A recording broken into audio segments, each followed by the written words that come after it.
Welcome into another edition of Hand Raised Guys, presented by Comer Heating and Air, Southern Air Conditioning and Heating. On tonight's show, I'm joined by former SEC champion, University of Kentucky swimmer, and All-American Riley Gaines. It's a bit of a notice. Tonight's show is a little different. This will be the Friday Oxford Exxon podcast, and it's got some delicate moments in this conversation as Riley discusses being in the locker room with transgender swimmer Lia Thomas at last year's NCAA National Championships. It's a deep conversation at times, so if delicate topics trigger you, this might not be the one for you. If, however, you care about the future of women's sports, or you've got girls in your life who are involved in sports, or girls in your life, it's a podcast I don't think you really want to miss. So we'll get to Riley in a minute, but first I want to tell you about Comer Heating and Air, Southern Air Conditioning and Heating, different names, same great products and services. If you live in Oxford, Batesville, Tupelo, or the surrounding area, get in touch with Comer, 662-801-1777. If you live in Hernando, Memphis, or the surrounding area, call the people at Southern, 662-429-4429. As I said, this will be the Friday Oxford Exxon podcast, the Oxford Exxon located on Highway 6 West in Oxford, just next door to the Oxford Crystal, where you can enjoy the new Sunriser made with the larger round sausage. The combo is just $5.99. It's a great value to start your day right. I'm coming to you from the Clark Ford Studios. Clark Ford's in Amory, Mississippi, 662-257-1900. Call that number. Ask for my friend Corey Clark. Tell Corey what Ford product you're looking for. He'll send you a quote within 15 minutes in business hours. It's right to the bottom line. No hassle, no haggle. You get your quote. The rest is up to you. You can shop that quote around, or you can do what I've done, what I recommend that you do, and that's hop into a Clark Ford today. 662-257-1900. I've got to move my script here. I will tell you that Riley Gaines, an all guest,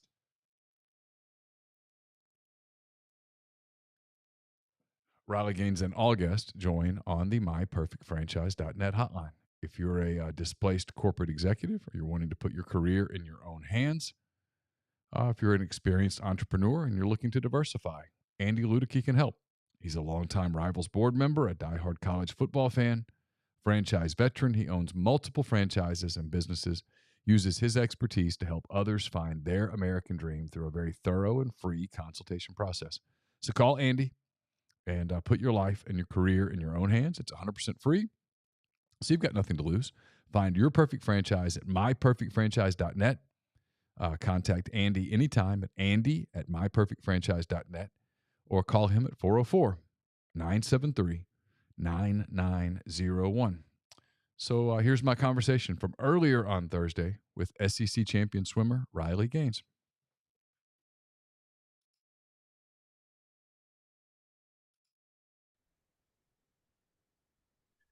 Riley Gaines, kind enough to spend some time with us here on the podcast. Riley, I appreciate you doing this very much. I was just telling you before we got started, I've met your dad on numerous occasions. For the Ole Miss people that are watching this, listening to this, Riley's dad is Brad Gaines, the former Vanderbilt and NFL player who, of course, is known for being the guy that Chucky Mullins hit on that fateful day in, I guess, 1989. So appreciate you spending some time with us. Of course. Thank you so much. All right, so I'm going to start here because there's a lot I want to get to, but I want to sort of set the stage here. I pulled up your University of Kentucky bio. If I can get it to go, here we go. I mean, your resume is incredible, right? You 50 freestyle, the 100 freestyle, 200 freestyle, the 200 butterfly. You are a U.S. Olympics trial qualifier. You're SEC Female Scholar Athlete of the Year. You're an All-American. You hold multiple SEC records, U.S. records, 2019 SEC silver medalist, bronze medalist, the 20 silver and 20. You won the SEC championship in the 200 free, the 800 free in 2021. You are obviously an incredibly accomplished swimmer. When did you first start swimming? Well, thank you. First of all, I think you made me sound a lot cooler than I really am. But I first started swimming when I was about the age of 4.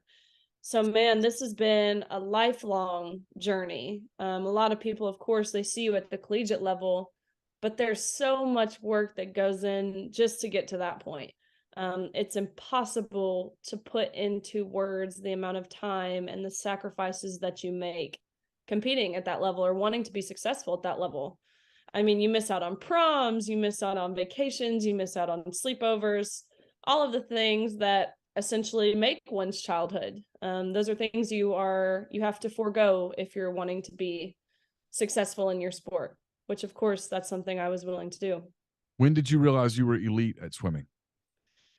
So when I was 12, I was ranked first in the nation in the 100 butterfly. And up until this point, I was so oblivious to swimming. I, of course, did it and tried my best every time, but I had no idea if I was good, if, I would have people coming up to me, oh my gosh, you just went this time and did this. And I'm like, I did? Cool, whatever, on to the next. And so when I turned 12, so about 6th or 7th grade, that's kind of when I was like, maybe I should focus in on this. But actually at the time I was still playing softball, which I loved too. And so it took me a while to really pick swimming as my choice or my sport, because of course you have to dedicate your time to one. At least I think it's probably the most beneficial for you to dedicate your time to one. Well, especially if you're going to try to be right, nationally world competitive. Right, sure. Right. And so I knew I was good at 12, but didn't start to get really serious probably until I was 16. That's when I started swimming twice a day. That's when I really tried to develop a sense of consistency within my practices, my eating habits, my sleep, all of those things. So when you say that, take me through you're 16, 17 years old, you're getting serious, you're probably starting to think about the Olympics, you're starting to think about the NCAA championships, things of that nature. Still years away, but you're putting in the work. You've made that determination. A typical day for you was how many hours in the pool? Probably about, at the high school level, probably 4. You would swim 2 hours in the morning. You would go to school. You would shovel your food down in the car on the way back to practice, where you would swim for another 2 hours. You'd come home, you'd do your homework, you'd eat dinner, and then of course you would do it all again the next day. And so you're not getting to go hang out with your friends, right? You're not getting to go to some of the spend the nights and the slumber parties and the just hang out with the girls when they right. go to Sonic or whatever on a Absolutely. yeah, Absolutely. stuff. And so at the time, I mean, it made me almost resent swimming. And of course, like I said, I was willing to do it, but it made me so frustrated, which I imagine there's so many young athletes who go through that, because it's hard to process what the sacrifices are for at such a young age. But now looking back, I'll say wiser, I don't know if I'm really wiser, as a wiser, older 22-year-old, I'm so grateful for my coaches and my parents and my own self-determination that I had, that allowed me to make those sacrifices, because it allowed me to be successful in my sport. And ultimately, my sport is what gave me the leadership and the confidence to be in the position that I'm in now, which I'm sure we'll dive into in a minute. Yeah, that's what we're about to dive into.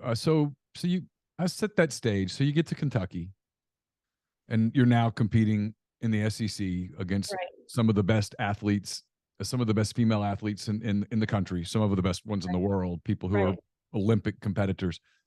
You get off to a great start your freshman year. We talked about it. You improve your sophomore year. You go into your junior year, you win the SEC. You're starting to think about really big things. Right. Absolutely.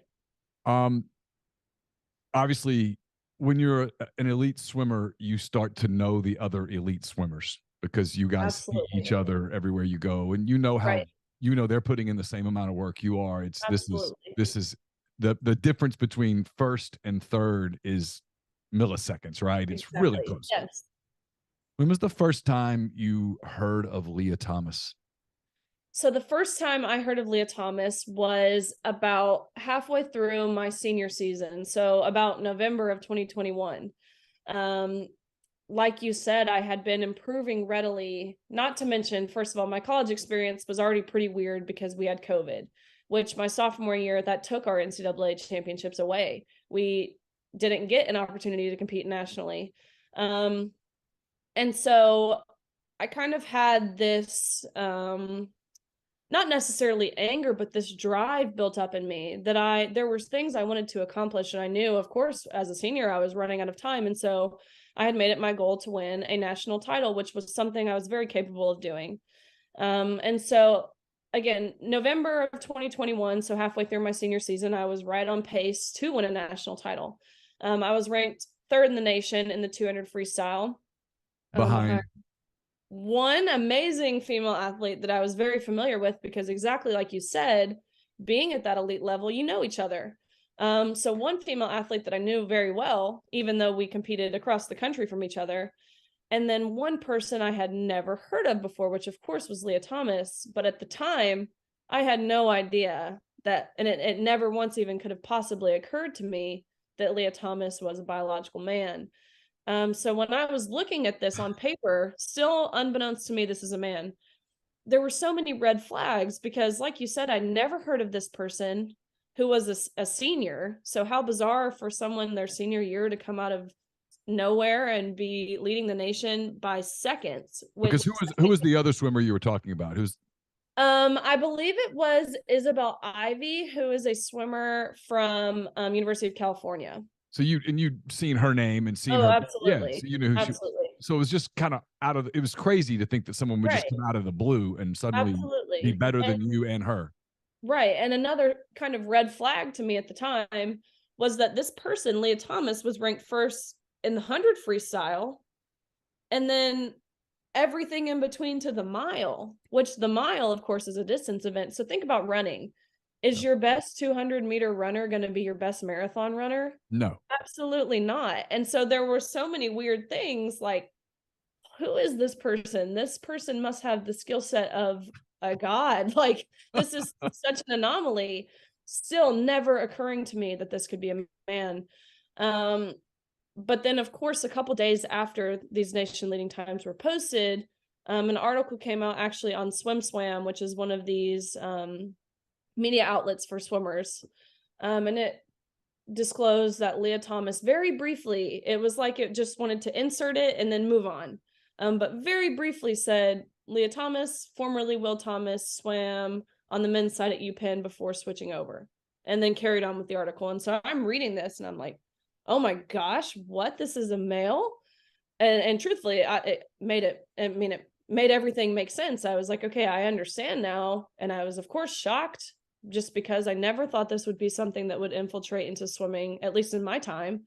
But truthfully, when I heard this, I was relieved, because I could then look up who Will Thomas was and see that Will was mediocre at best as a man, nowhere near the same caliber of swimmer that Lia was as a woman. Will ranked 462nd in the men's category. So it was clear to me, and I thought it would be clear to the NCAA, that this was not a lateral movement. This wasn't someone going from ranking 50th to 50th in the women's. This was someone who was middle of the pack in the men's, bottom of the barrel pretty much, to now leading the nation for women. So it was something that you really didn't worry about, because you sort of assumed, well, the NCAA is not going to let her whatever compete against you. So you're still thinking in your mind, hey, this is me and Isabel Ivy. We're going for this. I mean, I got to be on my game to beat her. Absolutely. And so it just, truthfully, I was relieved. But then, of course, about 3 weeks before our NCAA championships, the NCAA announced that Thomas would be competing with the women. And they had been back and forth for months saying Thomas will, Thomas won't. They were looking to the International Olympic Committee for guidelines. They were looking to USA Swimming, which shows clearly they didn't want to take accountability for any of their actions. But ultimately, they decided it would be best if Thomas did compete with the women.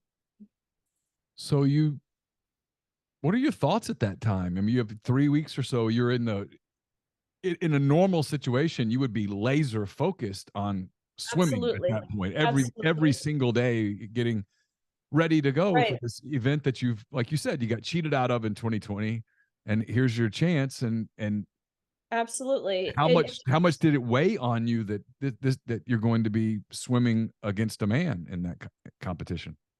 I think that's a super, super important point that a lot of people don't bring up. Swimming is super mental. Like most sports, it Well, there's especially so at the elite much. level, right? I mean, Right, yeah. right. There's a huge mental piece that goes into it, that goes into performing at practices, that goes into performing at meets, and so it just felt like this huge distraction. It was all me and my teammates could talk about, understandably. We were just so, I'll use the word intrigued. We were kind of like, what in the world are we going to be subjected to? Like, what is this going to look like for us? Will Lia win? Will Lia bag it? Will we have to share a locker room? Like, what is going to happen here?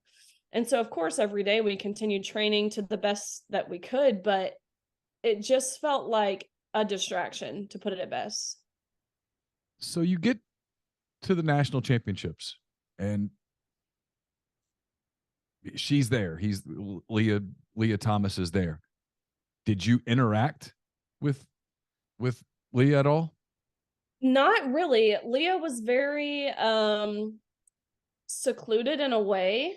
I think self-secluded.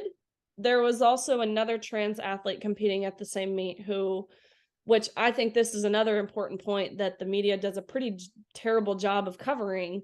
But at that same meet where we had Lia Thomas, who is of course male to female, there was another athlete who swam at Yale who was a transgender athlete, but was transitioning from female to male and identified as he, him, went by the name of Isaac, had a double mastectomy, and so swam in a Speedo as a biological female. And so there was so much, like, it just felt like we were in this twilight zone, but those two athletes kind of stuck together. They both wrote on their arms, "Let trans kids play," to which they were. I don't really know who they were protesting against because they were playing. And again, this is important to me to highlight that we had both types of transitioning individuals in the women's category, because Isaac, who again is a biological female identifying as a male, would have never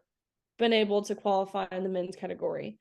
So clearly this shows that it's the women's category that's at jeopardy. And we For weren't sure. basing who could compete off of gender identity, or else Isaac, who I haven't complained about, because again, this is a biological female. And those are the solutions that we should be looking for. You can be transgender if that's what you so please, but compete where it's fair, which Isaac was doing. So I haven't been one to complain about that, but I do like to highlight it because Yeah, because it points out the hypocrisy of it all. absolutely the double standard that the NCAA has placed, all at the expense of women. So you compete against Will Thomas, Lia Thomas in, I guess it was the 200 butterfly, 200 freestyle. 200 freestyle, and you guys finish with the exact same time, like down to the hundredth of a second. Is that correct? Right. Absolutely. Was just, I mean, it was just kind of, I was just jaw dropped. And now looking back, I realize how God has just, he just put me in that place, because tying and swimming, it's not to say it never happens, but it's pretty rare, especially when you're swimming an event that's a minute and 43 seconds long. To go the exact same time down to the hundredth of a second, that's pretty wild. And so we tied. And again, this was the day after Thomas became the fastest woman in the nation in the 500 freestyle, beating out Olympians and American record holders. So can we back up to that day? That's my Yeah. fault. I meant to go to that, and that I got ahead of myself. I apologize. So On that day, it's the day before you're competing, and I know you were doing other things as well, but you're also there on the pool deck, and these are people right. that you're friends with, that you're rivals with, that you've gotten to know. You've spent a lot of time, Right. you know, at meets, in locker rooms, stuff like that. You know these people. Right. You're watching people who you know have put in the same amount of work and sacrifice that you have. You know precisely what's involved with getting to that place.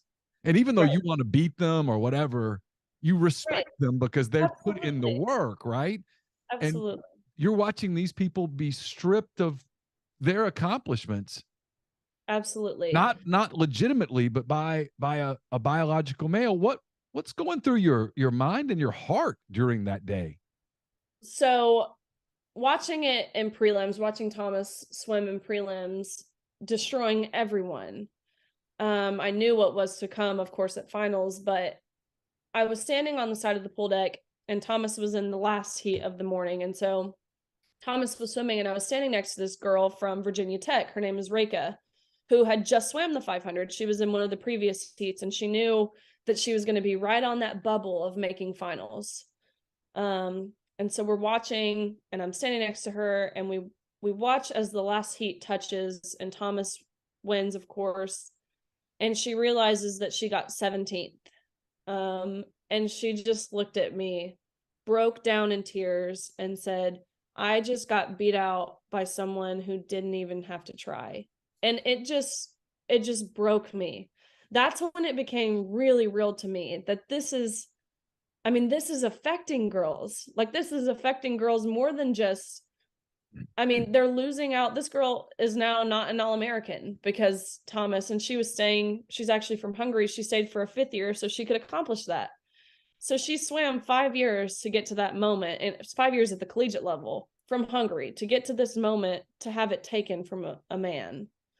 And it just felt like, and then watching it again at night, and of course, Thomas winning again by seconds, which in swimming is a lot. It just felt like we had gone back 50 years in time to before Title IX. Like, that's what and of course I wasn't around when Title IX was enacted, but just seeing girls lose out on opportunities to men, I never thought I would see this in sports because we had come so far. Yeah. Just hearing of how women's sports have evolved and all of these things, again, providing women with opportunities. I watched it right with my own eyes be taken away from these girls in that event, these girls all around the pool deck. So you finished the next day. We talked about this, the 100th of a second. Yes. The story that I've heard you tell, and I'm about to get you to tell it for my audience, is just, as a dad, it breaks my heart. I cannot imagine what this part of it was like for your dad, and we're going to get to some of the other stuff too. But I know it's not about the trophy, right? It's right, but absolutely. it's not about some piece of plastic or whatever. But it's that moment. There's a lot of work that went into that moment, not just your work, but the people that drove you to practice, the people that cheered for you at practice, the people that got you up, the people that are like, hey, you can keep doing this, and fixed your food and all of that stuff. It's more than just you involved in this. Absolutely. You got cheated out of it. Tell us about it. So we tied. I just remember I touched the wall, and before I even looked at what I went, I was so curious if Lia won. And so before I even look at my own time, my own place, I look at Lia's and I see the number, and then I look at my name and I double take, and I'm like, wait a minute, we just tied. I'm like, oh no. And at this point, I was already planning on not going on the podium.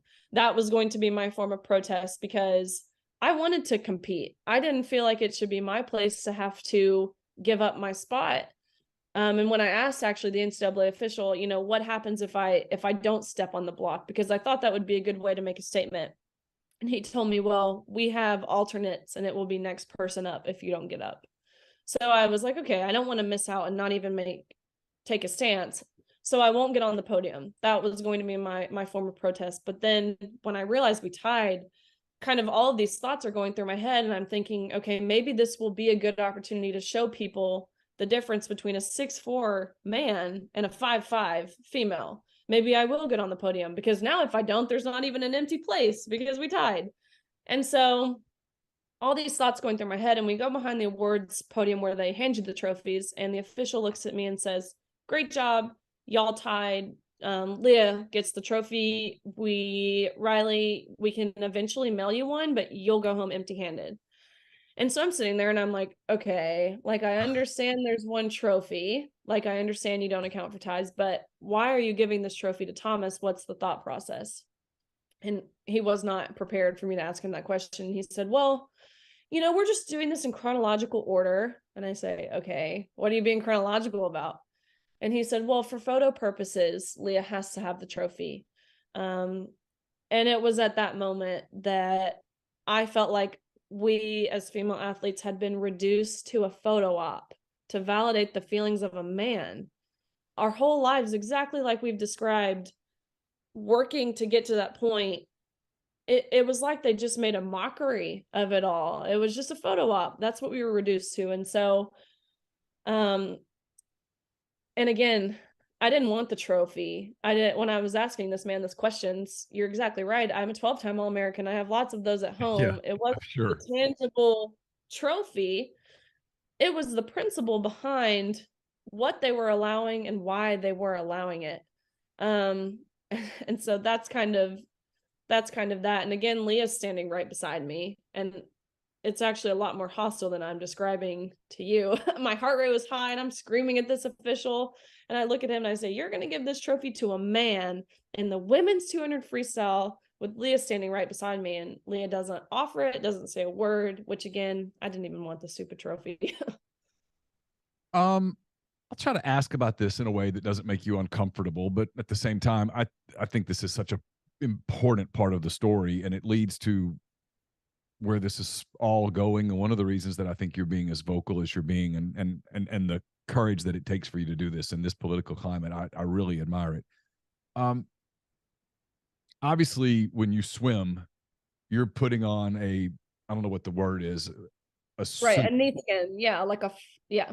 that is super tight, that I'm going to assume, as someone who's never worn one, I'm going to assume that it takes a minute to get into one. At least 15. And I'm going to assume, just for the sake of just being clear, that you're not wearing anything underneath it. It's Correct. your clothing. Correct. And when you get in the pool, obviously the water is wet, the suit gets wet. I'm going to assume that it's not exactly super easy to get out of that suit when you go into the locker room. Is that correct? You have great knowledge about this because I you're mean, I'm just it's common sense at this point, right. which is, Right. I guess, makes me rare. So when you're in a locker room, putting on a suit and taking off a suit, and that's the only thing you're wearing, there are going to be moments in the locker room where you are either naked or partially naked. Is that fair? Absolutely. Okay. Absolutely. And so you've been in that situation. You've been in those locker rooms throughout your training and throughout your college years. And so there was always other female athletes in the room. Right. And so I'm sure there was some awkwardness at times, but you sort of knew what you were getting into, right? You Right. sort of, that's what you signed up for. Yes. Absolutely. You've described it perfectly. The swimming locker room, growing up in a swimming locker room, you get comfortable with being vulnerable in a sense because you're Yeah. all in that same position. And it's not a place of modesty because, like you said, these suits, I mean, you hold it up to your body when it's not on your body and it looks like it would fit a infant. I mean, these suits are tiny. And so you do have to like maneuver into them, which takes at least 15 minutes of full exposure. I mean, everything. But again, growing up a swimmer, you're comfortable doing that. You're comfortable being around your teammates in that way. Because you're used to it and you're all in the same position, but I cannot describe to you the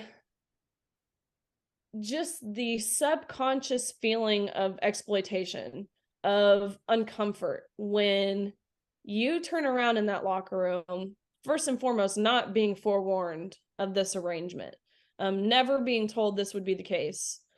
When you turn around in that locker room and there's a 6'4", 22-year-old man undressing while you're fully naked, it just, I mean, you And so immediately, I have to ask this because it's yeah, obvious, right? You're naked, other women are naked, he's naked, right. and he has male genitalia. Yep, and I think that's a common misconception, understandably, is when you hear the word transgender, you think they've gone through all the reassignment surgeries. You automatically assume that they're on a correct amount of hormone suppression. But there was no guidelines in place for us to protect us. All Leah had to do was say, "I identify as a woman, undergoing no surgery, no physical changes, and beyond 12 months of hormone suppression," to which they didn't check. There's no checking of the levels. It was just trusting that Thomas was on 12 years of hormone suppression. And so definitely a common misconception when you hear the word transgender. You don't think it's a fully intact male, but that is what we were exposed to, which is So what was I don't even know what word to use. Leo will right. watching you dress because it's a pretty intimate area, right? It's not like a Yeah. massive locker Yeah. room. I mean, It's definitely an intimate area, and there's tons of girls on the pool deck. I mean, it's an exclusive meet because it's your national championship, and only about 30 or so girls are invited per event across the nation. And so it's exclusive, but there's tons of girls there. I mean, and these locker rooms are tiny, like you said. And so Leah wasn't overtly going out of his way to be obscene necessarily, but the parts were there and we saw the parts. And there was no doubt that Leah was seeing these other women undress because, again, this space is tiny and there's a bunch of undressed females. so how did they justify that? Did they say it's a unisex locker room? Yes. So what has to go through? Well, what stopped just other Nothing. men from walking in? Hopefully their moral their moral Right, compass, if right. they have it, because that is exactly what the NCAA did. Whenever we were first initially exposed to this arrangement, again, to which we did not consent, um, I immediately went outside and talked to my coach, like, how are they getting away with this? Who let this happen? This is terrible. You don't understand. Like, this is not necessarily speaking for myself because I've never had to go through any sort of traumatic experience involving a male where I was in any sort of way sexually harassed. But this event and this exposure was traumatic to so many. And so I'm asking my Sure. coach, what can we do about this? And he said, well, in their packet that the NCAA gave them, the locker rooms were unisex. And that to me was worse than the competition piece because now you're saying that any man can walk in there and you didn't even warn us that this could be the case.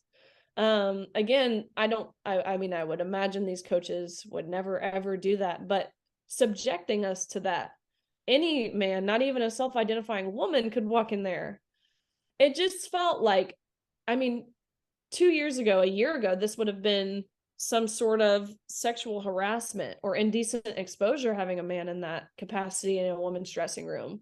But it's not even like the NCAA was just allowing this. They were enabling this and they were encouraging this. I've met your dad, and I know you're married as well.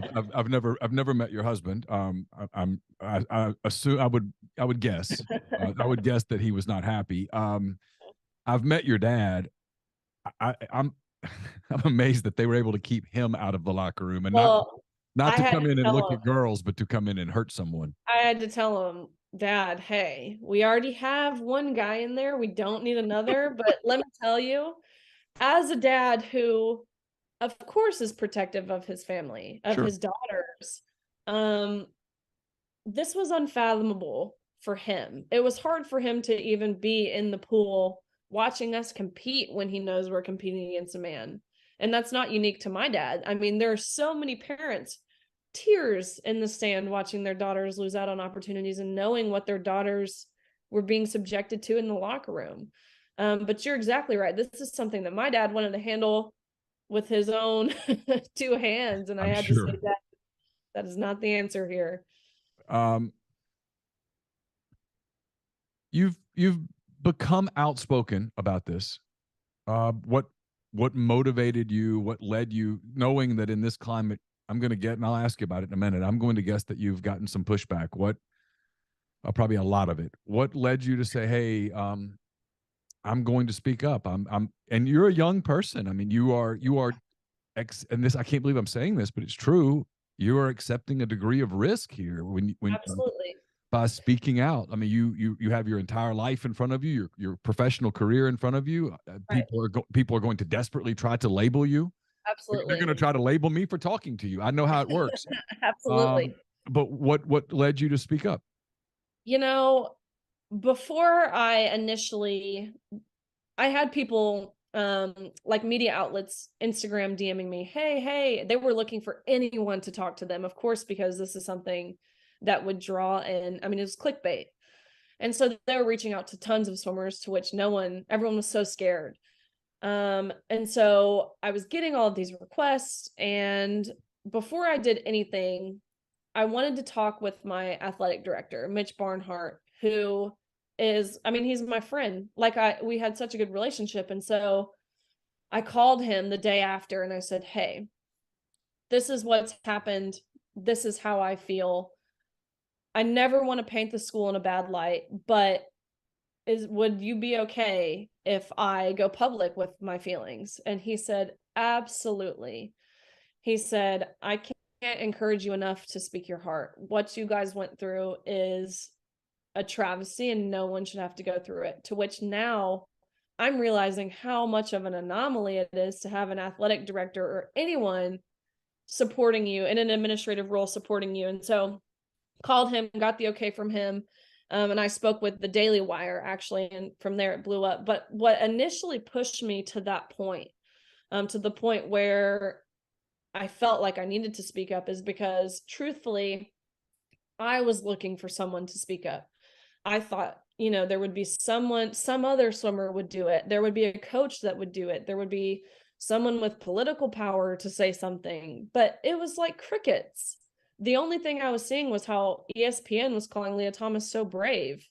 And I was sick of it. I was like, Lia Thomas is not brave. Lia Thomas is a coward. And again, I don't have any animosity towards Lia. But I do think Lia is selfish. I think what Lia put all of us as female athletes through was extremely selfish. And so because no one else was doing it, I felt compelled to. I just thought of, again, the people who fought so hard for Title IX. And now we were back to square one. And that's, the left, generally, it's been the left. They like to look at this as something that's progressive, but this did not feel like progress. This felt like we were time traveling. And then I thought of my own the present female athletes, my own teammates, Lia Thomas's teammates, who were petrified into using their name to publicly speak out. And then, of course, I thought of the future generation of athletes. What will this look like for them if no one says anything and this is just brushed under the rug? And that's kind of what pushed me to feeling comfortable enough to go public with how I felt. It's irony, isn't it, that the people who you would think would be most vigilant in pushing for Title IX legislation and for Title IX to be enacted and for Title IX to be fulfilled were the very people who were supporting something that punished female athletes. There were no male athletes punished here. No. This was complete. This was the same people who claimed to be so adamant about Title IX punishing female athletes. Right. Which was crazy to me. It just seemed wild that these people turned their back. I mean, I dedicated my life to the NCAA because, again, this went far beyond just my collegiate experience. And it just felt like they just slapped me across the face, me and all my other teammates. And so you're exactly right in saying, where are all the people who were so involved in the Me Too movement? Where are these people? And by no means did I ever consider myself a feminist. I feel like relationships, there's this sense of codependency. At least that's how my husband and I work. We're very dependent on one another. And so, yes, I do believe in, of course, the empowerment of females, and especially that which comes from women's athletics. But I'm not a feminist. But I almost feel like we have this new modern day feminist, which is just understanding that there are two sexes, that you can't change your sex, and that women deserve equal opportunities. You talked about people, you talked to other athletes, you talked to some of Lia Thomas's teammates. I know privately you would get feedback from a lot of people. How frustrating is it for you that here we are in mid-February of 2023 and a lot of people privately are reaching out to you saying, "Hey, way to go. Keep it up." Right. Yet you're just, I mean, you're a powerful voice, but you're just one voice. You could use some company, and the fact that you're not getting a ton of it from fellow female athletes, how frustrating is that to you? So incredibly frustrating. I I mean, I've had, like you said, so many people with great influence. I'm talking Olympians, some of the greatest swimmers of all time, if that gives any hints, because I don't want to publicly out these people because I understand where they're coming from in a sense. But truthfully, we're getting to the point where I'm losing that understanding because this silence, that's complicity. These people who are being quiet and privately sending me their thanks. At first, I was grateful for this. I was like, wow, I'm doing something awesome. These people are grateful for me. I'll keep going. But now, a year removed almost, I don't want to hear these people's thanks anymore because they have a much larger platform than I. They have more following, more weight in these decisions that are being made by these organizations. Why is it being left up to the 22-year-old who's supposed to be in dental school, who's had to reroute her whole life plans to kind of handle this? I was supposed to be in dental school last year, to which I deferred because I knew this is something that needs to be handled with urgency. It's not like you could put it off until after dental school. And so I'm supposed to go to dental school in the fall, but there's no one for me to pass the torch to.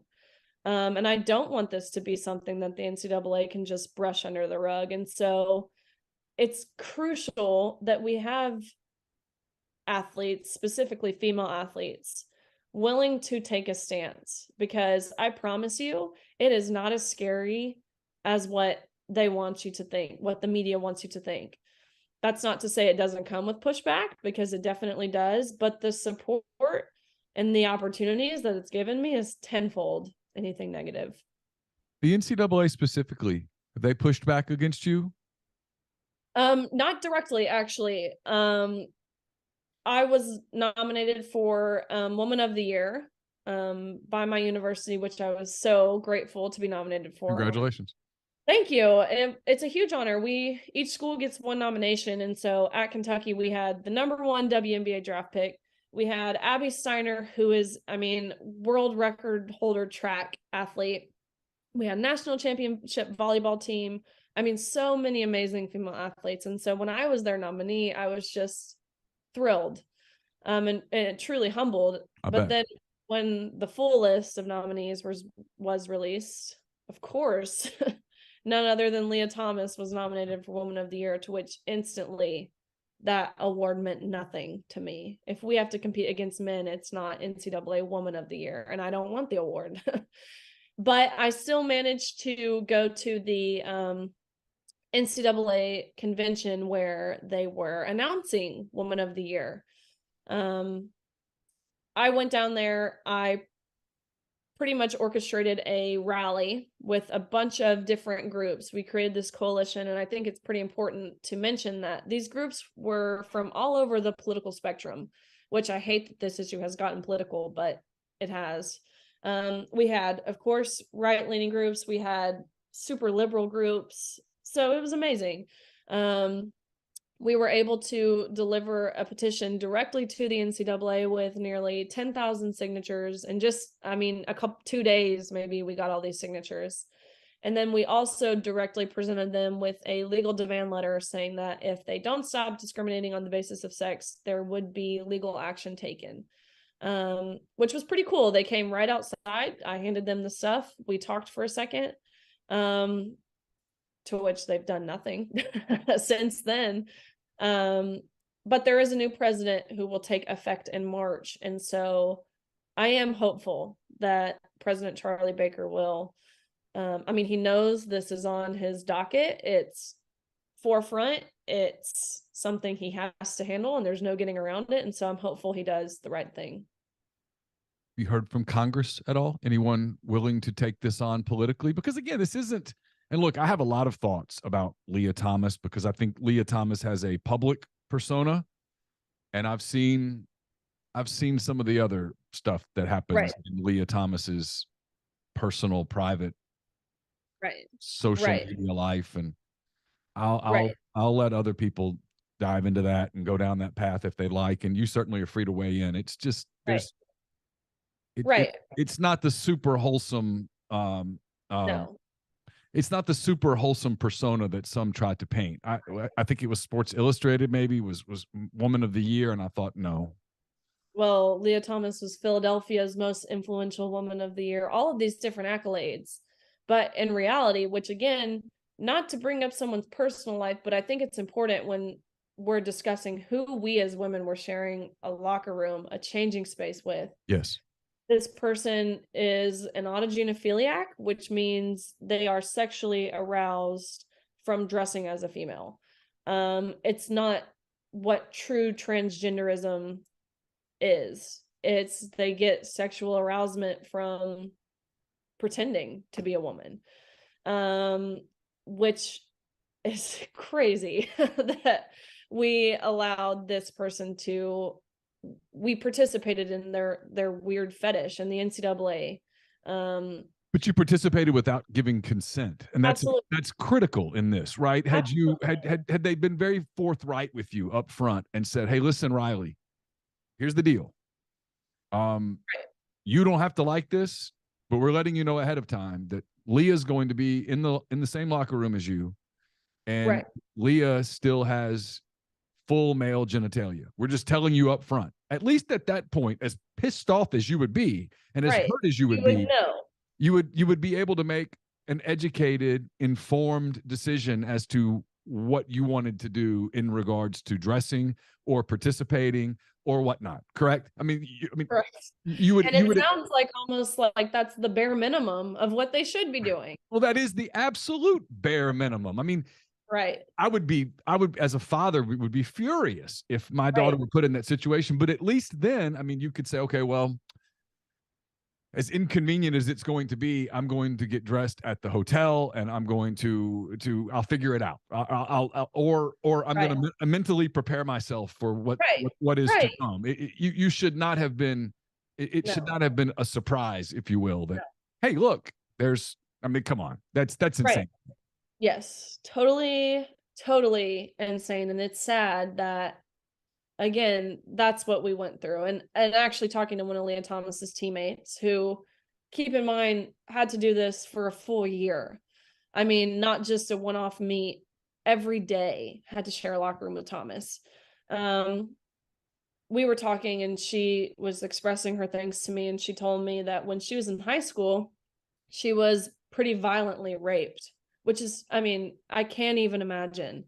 Um, and so when Lia transitioned and began to change in their locker room, she sat her coaches down and was like, "Hey, this is my past.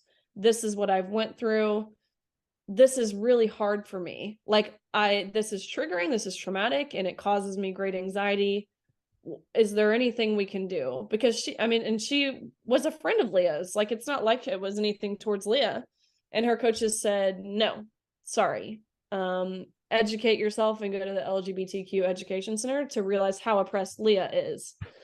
Um, and when she told me this, like she seriously told me she still has nightmares to this day of her experience, which again, I'm fortunate that I didn't have that same traumatic experience in that same sense, but I just can't even imagine being subjected to that for a full year and no one doing anything to help you. What's your hope here, that ultimately common sense prevails and biological males compete against biological males and biological females compete against biological females? Is it that simple, if you will?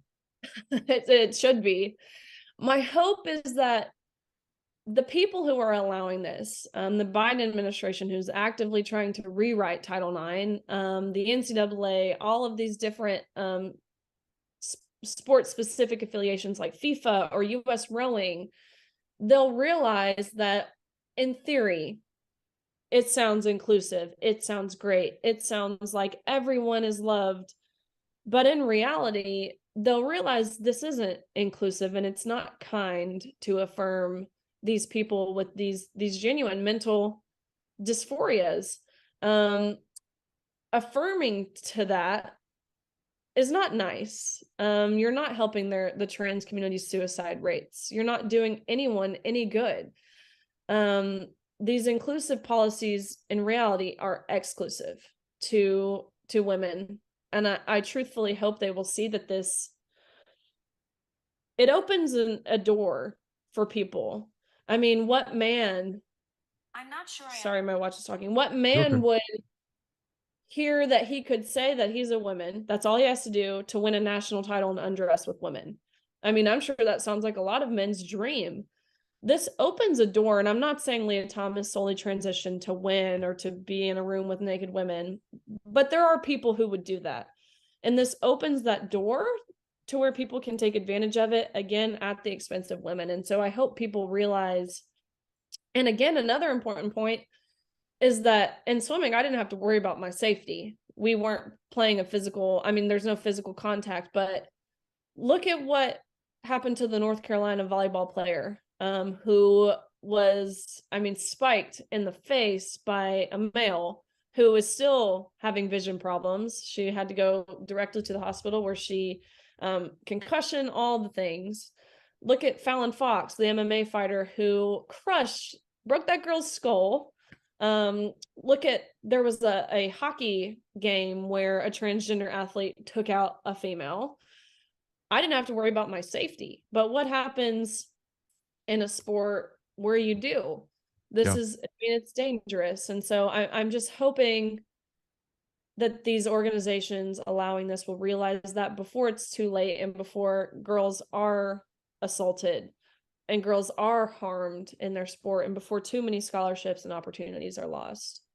You mentioned dental school. Is this going to perhaps lead you down a different life path? You obviously are well spoken. You're articulate. You have a very compelling story, and you have a lot of courage. Is there any chance this leads you into public life? At first I thought absolutely not. Like dentistry is my passion. That's always what I've wanted to do. But I've realized that this is something I'm passionate about as well. Fighting to make sure no girl, young or old, of any sport has to go through this. And so I have developed or really understood my passion for this. And so I'm unsure. I'm kind of taking this day by day. I have my deposit in for dental school, but I don't know if I'm fully set on attending.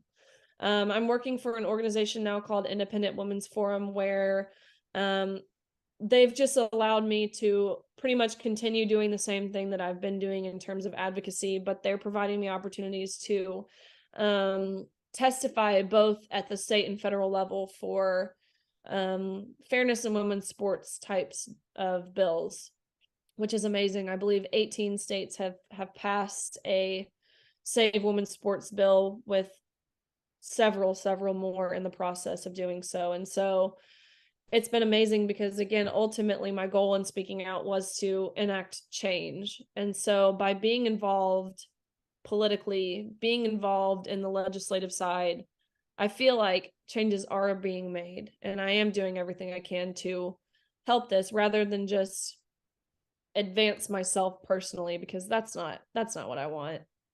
Well, I told you this before we started. I mean, ultimately, men can't save women's sports.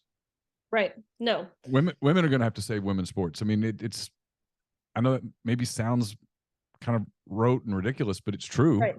Oh yeah, and that was my big realization is we can't rely on someone else. If we aren't willing to stick up for ourselves, no one else would be willing to stick up for us. If we're okay with allowing this to happen, why would anyone care? And again, it's women's sports, which don't necessarily generate the most revenue anyways. So who would care? No one.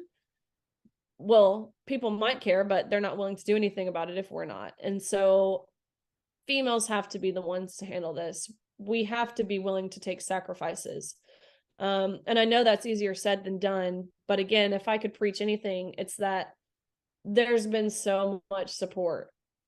Truthfully, that's not even me just saying that. I mean, 99% of the country agrees with this stance. 99% of the world. They know, they can recognize the blatantly obvious biological differences between men and women and the advantages that men have when it comes to something that requires sheer strength and athleticism. And they see that. And so we are the majority here. I can guarantee you that. I was going to It's ask you, because it's fascinating you say that 99%. I'm wondering if how much of that is a little bit hyperbolic, or how much of that is exactly right. I mean, you've gotten a ton of feedback, and I'm sure you've gotten some negative feedback, but how much more positive, because compared to negative, have you received? I I'm pretty good at perspective.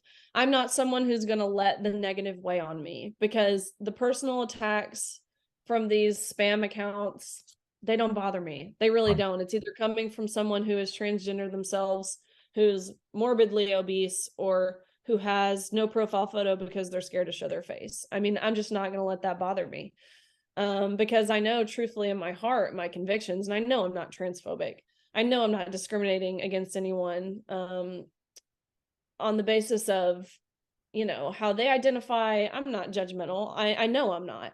Right. um, I never have been. But once you start to infringe upon me, and I lose my consent to these privacy situations, and we're dealing with direct unfair advantage, or we're at a disadvantage in our sport, that's when there's a problem. Again, no animosity towards Lia Thomas outside of the fact that I think Lia is selfish, and I think Lia lacks self-awareness. But who doesn't? I mean, whatever. But I'm not someone who's going to let the negative stuff bother me. I'm just not. So I'm good at keeping into perspective how much positive I have gotten towards negative in comparison. And it seriously is tenfold. And that's with the fact of knowing that majority of people who agree with me still aren't reaching out. I mean, Yeah. there's so many more people who are sane.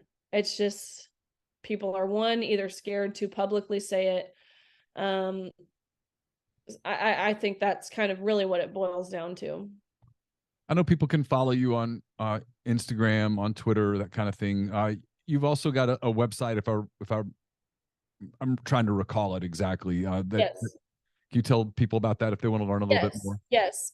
So I started a federal PAC. It's called www.9pac.org. That was, or that is a PAC that I've been using to endorse candidates who are willing to, political candidates who are willing to advocate for women's sports. And again, this is regardless of where they stand politically. Of course, we've only seen it one way, but I'm willing to give the funds that I have to anyone who's willing to fight for us. So that's one way to kind of help out the cause. Another way is to just make sure you're staying informed, which I hate to say, educate yourself, because that really makes me sound like an activist. But truthfully, to stay educated on this topic, because the Lia Thomas situation is not a one-off basis. I mean, this is happening across all sports, all divisions, all ages. I mean, I had someone the other day who told me their 6-year-old was a trans cheerleader, which I don't even know what that could possibly entail. I can't imagine a 6-year-old, whatever. Yeah. And then again, the other day, it was happening in Masters golf, like the older leagues. So it's happening all the time. Just 2 days ago, Kate Weatherly, who's a cyclist, won a competition where Kate was awarded $1,100 from the females pot when Kate is a man. It's happening all the time. So just making sure you're educated on this topic, which you can do by following icons on Twitter. It's just ICONS, and it stands for International Council on Women's Sports. They do a great job of kind of posting these breaking stories that are happening all across the nation, all across the world. And then you can find me on social media on Twitter at Riley_Gaines_ and on Instagram at Riley G. Barker. I'm always willing to talk. Again, this is to people who share my same view or to people who don't. I am a big believer in open dialogue and understanding one's perceptions. So I'm always willing to talk. So. Well, I certainly appreciate you talking to us. Again, congratulations on your incredible career, all of your accomplishments at Kentucky. It's really remarkable. I'm sure that your trophy room is jam packed with medals and trophies and ribbons and everything else. So, congratulations on all that you achieved in the pool and now what you're achieving out of the pool. I'm a big fan. I admire the courage that it takes for you to speak up in this political climate, but you're doing it, and your actions are um, they're noticed. So thank Well, you I again for spending some appreciate time with that. us. I appreciate that. Thank you so much for giving me the opportunity. Talk to you soon. I hope. Yes. Bye.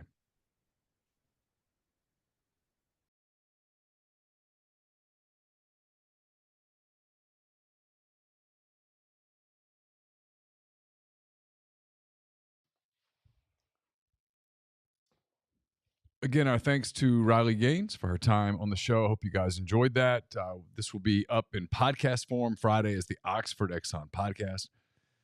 Speaking of, we'll be back Monday with another edition of the Oxford Exxon podcast. We'll recap Ole Miss's basketball game with Mississippi State, the Rebels' opening baseball series of the season versus Delaware, and much more. A lot of content up on the site, on the network. Hey, hand raised guys, Troy coach John Summerall joined. There's a Mind on My Money. It's a baseball preview with Colin Brister and Brian Rippey. And then there's also the Thursday morning Oxford Exxon podcast. So a lot of content for you. Enjoy your weekend. Have a great one. We'll talk to you on Monday. Until then, take care.